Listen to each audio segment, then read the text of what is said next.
और अब ऐसा हुआ कि अम्मोन और राजा लिमही लोगों से सलाह लेने लगे कि कैसे वे खुद को बंधन से छुड़ाए। उन्होंने इस मामले में उनकी राय जानने के लिए सभी लोगों को इकट्ठा किया। उन्हें खुद को छुड़ाने का कोई रास्ता नहीं सूझ रहा था सिवाय इसके कि अपनी पत्नियों, बच्चों, भेड़ बकरियों, मवेशियों और तंबू लेकर जंगल में चले जाएं। लमनाइयों की संख्या बहुत ज्यादा थी और लिमही के लोगों के लिए उनसे लड़ना और तलवार के बल पर खुद को छुड़ाना नामुमकिन था।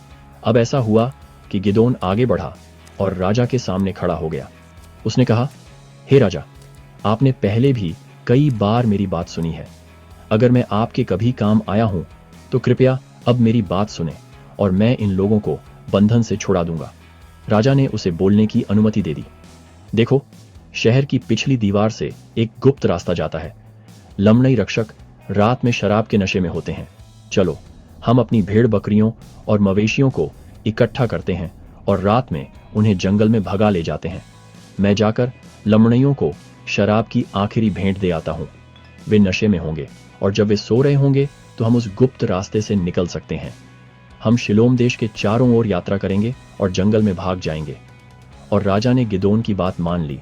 उसने लोगों से अपनी भेड़ बकरियों को इकट्ठा करने को कहा और लमनइयों को शराब की भेंट भेजी। साथ ही उपहार के तौर पर और भी शराब भेजी। लमनइयों ने खूब शराब पी। उस रात राजा लिमही के लोग अपनी भेड़ बकरियों और मवेशियों के साथ जंगल में चले गए। वे अम्मोन और उसके भाइयों के नेतृत्व में शिलोम देश के चारों ओर यात्रा करते रहे। वे अपना सारा सोना, चांदी और कीमती चीजें, साथ ही खाने पीने का सामान भी ले गए और आगे की यात्रा पर निकल पड़े।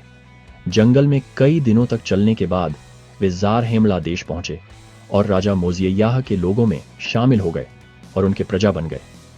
राजा मोजिय्याह ने खुशी खुशी उनका स्वागत किया और उनके अभिलेखों को, साथ ही उन अभिलेखों को भी जो लिमही के लोगों को मिले थे, अपने पास रख लिया।